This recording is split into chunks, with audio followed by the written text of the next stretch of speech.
Olá, pessoal, bom dia. Hoje nós vamos ver em matemática o conteúdo de poliedro, certo? E o poliedro, pessoal, é um sólido em 3 dimensões, certo? Com faces poligonais planas, bordas retas e cantos ou vértices acentuados, certo? Então, o significado de poliedro é várias faces, certo? Então, nós vamos ver alguns exemplos a seguir, ok? Nós temos um exemplo aqui de sólidos poliedros, certo? Que são formados apenas por sua superfície plana, e os não poliedros, que são formados por superfícies planas e curva, ou apenas por superfícies curvas, certo? Nós vamos ver aqui agora que os poliedros eles são compostos por vértices, faces, arestas, certo? Essa imagem é a imagem de um cubo, ok? Então, lembrando aqui, ó, que os poliedros são compostos tanto por faces, vértices e arestas, ok? Então, vamos entender agora o que é que significa cada uma dessas palavrinhas que a gente acabou de conhecer, certo? Então, as faces são os polígonos que limitam o poliedro, certo? As arestas são os segmentos de reta que limitam suas faces, e as vértices são os pontos de interseção de 3 ou mais arestas, certo? Se você observar bem, cada imagem aí, ó, da face, ok? De laranja, ou vermelho aí, dependendo aqui da filmagem, né, que muda a coloração, certo? A aresta de verde e as vértices com esses pontinhos rosa, certo? Então, nós vimos agora que as faces são os polígonos que limitam o poliedro, as arestas são os segmentos de reta que limitam suas faces, e as vértices são os pontos de interseção de 3 ou mais arestas, ok? A atividade, pessoal, relacionada aos poliedros, vocês vão ter que aplicar a relação de Euler, certo? E o que quer dizer isso? A relação de Euler é uma fórmula matemática que relaciona os números de vértices, arestas e faces de um poliedro, certo? Ou seja, a letrinha V é o número de vértices, a letra A é o número de arestas e o F é o número de faces do poliedro, certo? Então, é através dessa fórmula que vocês vão resolver a atividade de vocês, certo? Vamos entender agora, pessoal, como é que funciona a fórmula de Euler, certo? Esta aqui, que está de verde, é a fórmula, certo? Que vocês vão utilizar para resolver a atividade de vocês, ok? Então, a gente já sabe que a fórmula, nós temos o número de vértices, o número de arestas e o número de faces, certo? Então, aqui, ó, temos um exemplo, né? Um hexaedro, mais conhecido como paralelepípedo. Ele já tem os números de faces, vértices e arestas. O que é que a gente vai fazer? Pega-se a fórmula, é isso? E vamos substituir pelos números aqui do poliedro, certo? É dessa forma que vocês vão fazer lá na atividade de vocês. Vão pegar a fórmula da relação de Euler e vão substituir de acordo com o poliedro que tem na atividade de vocês, certo? E em seguida vocês vão somar, encontrando o resultado deste poliedro, certo? Então, pessoal, só lembrando, a fórmula que vocês vão utilizar da relação de Euler é a fórmula que está no livro de vocês, certo? Então, vocês vão subtrair e adicionar, certo? A fórmula que eu estou mostrando aqui é a fórmula só da adição, mas a que vocês vão utilizar é a fórmula que está no livro de vocês, certo? Nós vamos ver agora, pessoal, no livro também de matemática, os corpos redondos, ok? Que é sólidos geométricos, né, com superfície arredondada.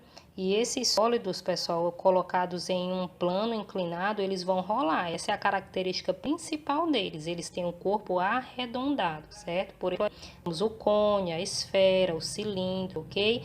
Então, os corpos redondos tem uma característica, né, de um corpo arredondado, certo? Vamos observar, pessoal, essas imagens aqui, ok?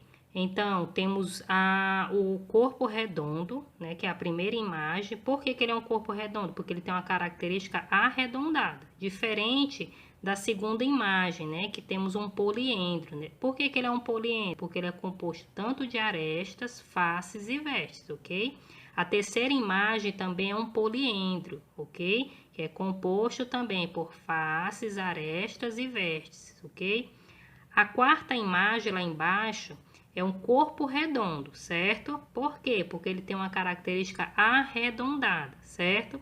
Na quinta imagem aí temos um poliedro, também composto por faces, arestas e vestes. E a última imagem temos um corpo redondo, porque a sua característica principal é arredondada, ok? Então, a atividade de vocês vai ser classificar os corpos redondos e os poliedros, certo?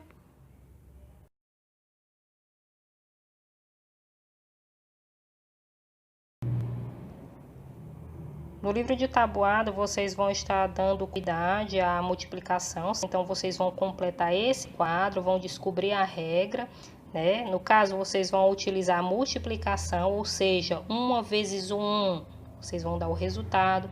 1 vezes o 2, vocês também vão dar o resultado. 1 vezes o 3, vocês também vão dar o resultado.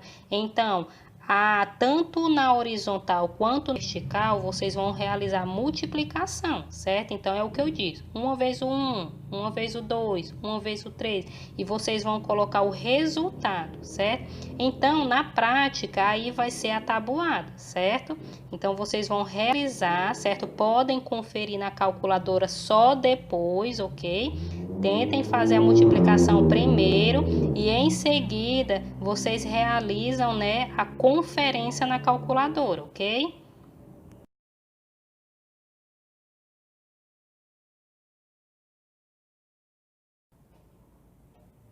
No livro de geografia, pessoal, hoje nós vamos ver um texto falando sobre agricultura, certo? E a agricultura é o cultivo dos vegetais para serem consumidos ou vendidos, certo?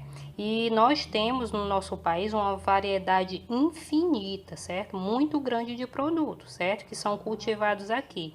E para que esses produtos se desenvolvam bem, depende muito do tipo do solo e do tipo do clima que ele é cultivado, certo? E a pessoa que trabalha na agricultura, vocês vão ver no texto de vocês que ela é chamada de agricultor lavrador, certo? E a pessoa que verifica se esse solo está precisando ser adubado, irrigado ou drenado, ele é chamado de engenheiro agrônomo, certo?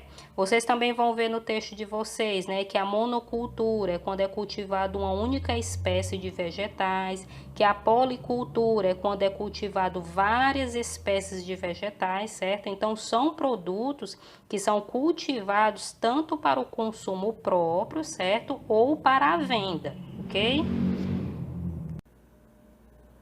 Nesse texto, pessoal, vocês também vão ver que a policultura, né, ela aplica uma técnica de rotação de cultura, né, que ela divide o solo, ok, entre os vegetais, certo?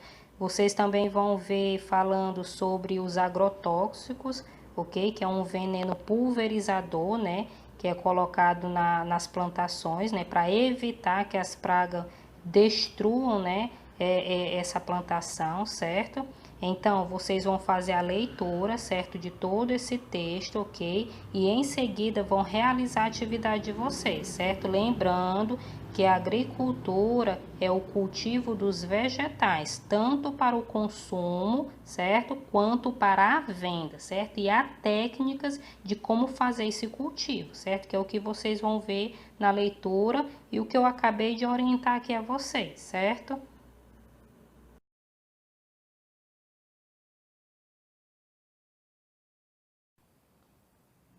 No livro de oficina de negócio, hoje nós vamos ver o consumir e o poupar, certo? E o que é esse consumir? O consumir, pessoal, ele já faz parte da nossa vida, porém, é importante que a gente tenha consciência do consumo inteligente, certo? E o que é esse consumo inteligente? É quando nós consumimos apenas o que é necessário, certo?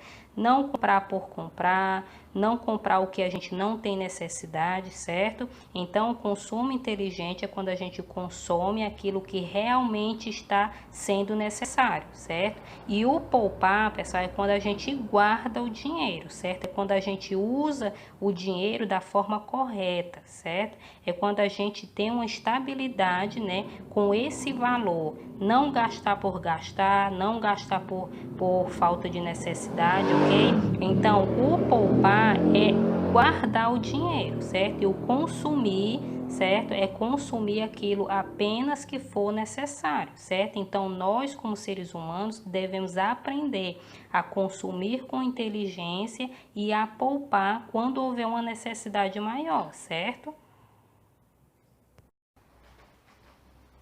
Em seguida, você irá realizar a atividade, faça a leitura de cada uma das questões e respondam de acordo com o que está se pedindo, certo? Então, lembre-se do que é o consumo, lembre-se do que é o poupar, certo? Façam a leitura e a interpretação desse pequeno texto aqui, certo? E responda as atividades, ok?